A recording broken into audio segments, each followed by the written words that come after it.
क्या आप जानते हैं कि हिंदुस्तान की आज़ादी की जंग का एक ऐसा हीरो भी था जिसका नाम तारीख की किताबों में दब गया है। वो जो नेहरू और गांधी से मुख्तलिफ सोच रखता था, जो अमन से नहीं बल्कि बंदूक से आज़ादी चाहता था।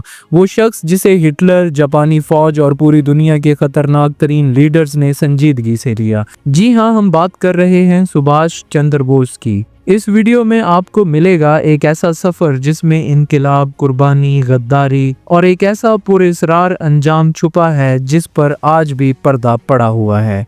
सुभाष चंद्र बोस, जिन्हें नेताजी के लक़ब से याद किया जाता है, वो 23 जनवरी 1897 को भारत की रियासत उड़ीसा के शहर कटक में पैदा हुए।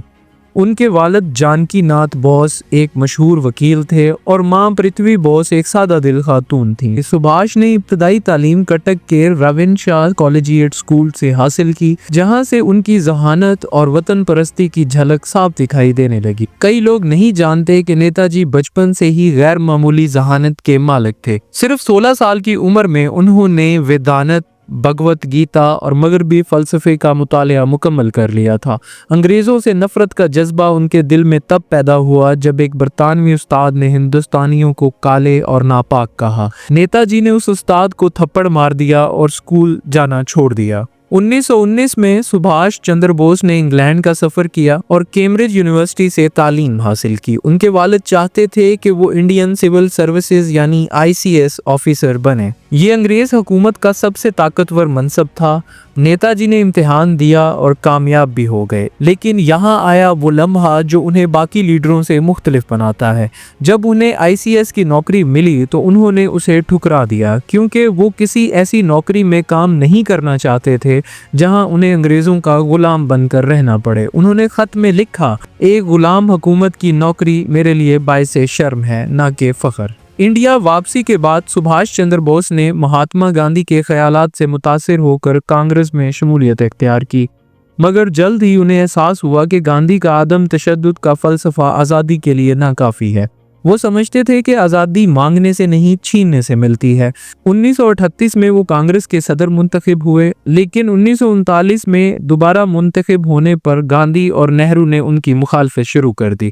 सुभाष चंद्र बोस ने आखिरकार कांग्रेस से इस्तीफा दे दिया। यहाँ कहानी में आता है एक फिल्मी मोड़। अंग्रेजी हुकूमत ने सुभाष चंद्र बोस को घर में नजरबंद कर दिया था, लेकिन वो एक दिन रात के अंधेरे में भेस बदल कर कलकत्ता फरार हो गए। ये एक नाकाबिले यकीन फरार था। सर्दी, बर्फ, मुखबरी, सब के बावजूद वो पहले अफगानिस्तान, फिर रूस के रास्ते जर्मनी पहुंचे और फिर वो लम्हा आया, बोस की मुलाकात एडोल्फ हिटलर से हुई। जी हाँ, वही हिटलर जिसने दुनिया को जंग में झोंक दिया था। सुभाष ने हिटलर से भारतीय फौज बनाने में मदद मांगी।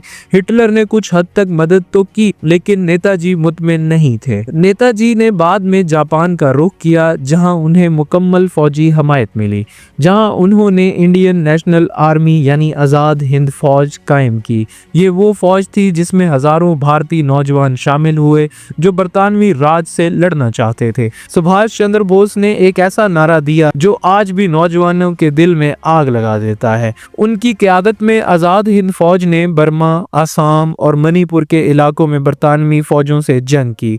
कुछ कामयाबियां भी मिली, मगर जल्द ही जंग का पांसा पलट गया। 1945 में दूसरी जंग अजीम खत्म हो रही थी। जापान शिकस्त खा रहा था। सुभाष चंद्र बोस ताइवान से जापान जा रहे थे जब खबर आई कि उनका तैयारा गिरकर तबाह हो गया है। कहा गया कि नेताजी जिंदा जल गए, मगर यहाँ शुरू होती है एक नई कहानी।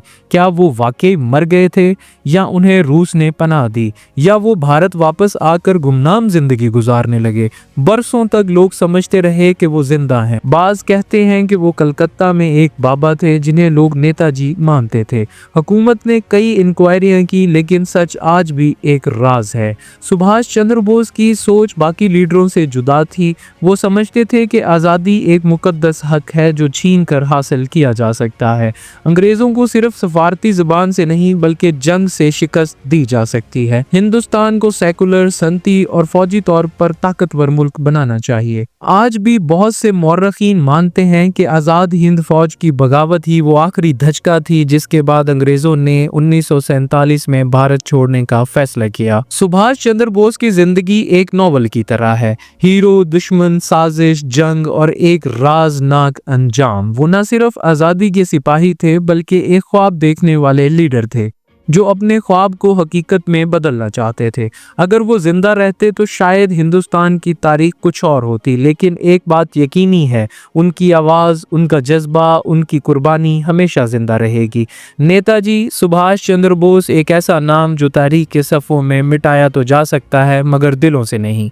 अगर आपको ये वीडियो पसंद आई तो लाइक करें, सब्सक्राइब करें और शेयर करें। शुक्रिया।